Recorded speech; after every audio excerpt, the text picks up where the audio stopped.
The National Farmers Federation have penned an open letter to Prime Minister Anthony Albanese, which claims the sector no longer has confidence in the government to represent their interests. This comes after last week's decision by the government to ban live sheep exports from 2028. Joining me now is David Jochinke, the president of the NFF, who wrote that letter. David, thanks for your time. Your letter says the Prime Minister is leading an anti-farming government. Last week, a group of farmers walked out of a speech by the Agriculture Minister, Murray Watt. Just explain how things got to this point.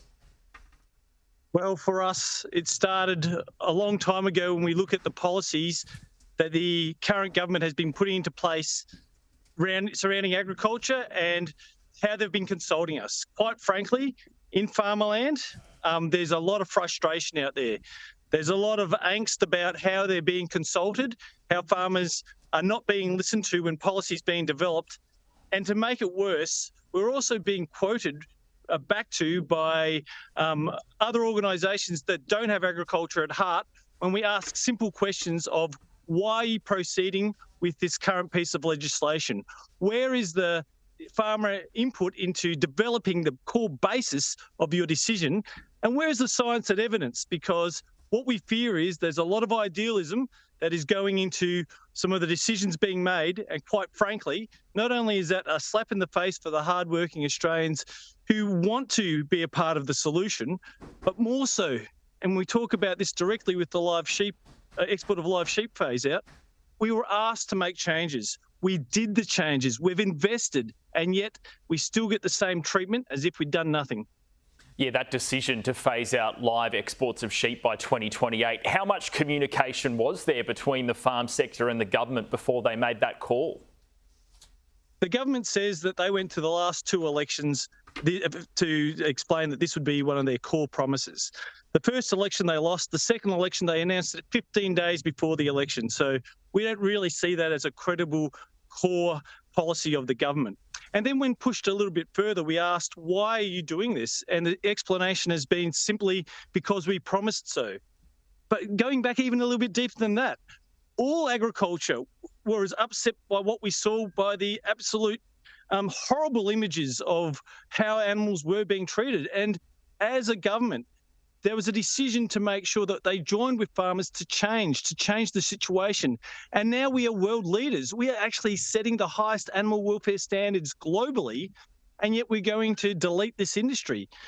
And for us, it's not just the industry that we're talking about here, it's the attitude of how we've been treated with numerous issues around water buybacks, around industrial relations, and even taxation. If we are going to be treated as a byproduct of a decision, we're going to get frustrated and we're going to vent our anger. And we warned government about this time last year, that this is a red line issue. If you cross over this issue, we will stand up and fight for ourselves. And that's exactly what's played out. Yeah, just explain that decision around the ending live export of sheep by 2028. Obviously, it's going to affect farmers, particularly those in WA, but there's a bunch of other secondary businesses that will be affected as well, right? Look, on face value, the average person on the street, and they hear live export, think, oh, it must be a cruel thing. It must be something that is terribly hurts the animals as they travel. But the evidence and the science and the facts are it's quite the opposite. We saw about 7 years ago some really tragic footage of animals who were under distress, and we had to do something as an industry.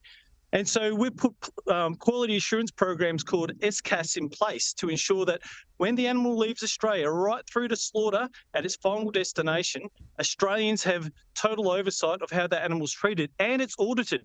So we have the ability to check and make sure that it is working appropriately. Now, by cancelling this industry, not only is it the direct farmers who lose a market, and we've all seen what happens when we are denied market access globally, we have to source either alternatives that are of lower value or have less than ideal outcomes. But we know that this market already uses 5 to 7 million sheep a year, and our contribution that is increasing animal welfare standards. And what the consequences of that means is not only that our animal welfare standards globally will be removed, and therefore it goes to the lowest common denominator. Farmers, transport industries, communities and all the other people who support farming, especially in the merino, in the sheep industry in Western Australia, are going to suffer. And our message is quite simple. The government put a package together at the budget that was announced last week. We're saying you can keep your money, we'll keep the trade, but in the same response, we want to work with you on policy. We don't want to be dictated to. We want to actually link arms and walk with you through this process so we can achieve a better outcome for agriculture. But do not leave agriculture on the side of the road. Do not think that you can talk at us, talk with us, because we will fight back. You mentioned the federal budget last week. Was there much in it for the agriculture sector?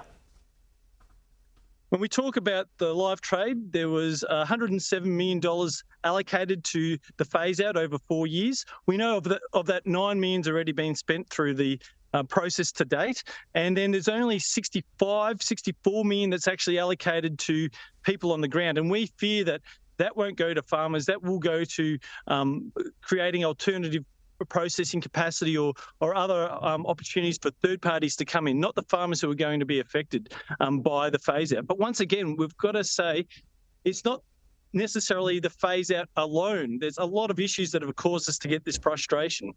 We've also seen some additional funding go to drought support. This is an area where we think we can actually help government achieve some gains, and also in the sectorial plan for carbon management of $64 million over a decade. It's not a lot of money, but we'll do with what we can. But if we want to get serious about agriculture, we have to invest more. We have to make sure that you're listening to what farmers need and marry that with some aspirations of government, not just dictate to us via ideologies and trying to get inner city votes. David Jochinke, the president of the NFF, thanks for your time today. Anytime. Thank you.